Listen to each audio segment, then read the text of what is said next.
Alam niyo ba yung nangyari sa Mount Banahaw? Kung bakit ang dami nang nadisgrasya doon?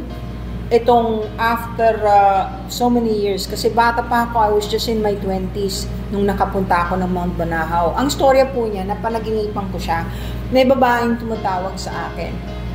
Palagi kong napapanagginipan. Normally kasi dahil sa gift o dahil sa kung pagiging ganito ko, yung abnormality ko, palagi akong nag-i-ignore ng mga bagay na nakikita ko na alam kong hindi nakikita ng iba o yung panaginip na alam kong hindi naman panaginip. But finally, ito, yung tumatawag sa akin, sabi sa akin, pumunta ka, kailangan pumunta ka. So, kasama ko po si Jen, taga-Ginubatan po yon, kaibigan ko.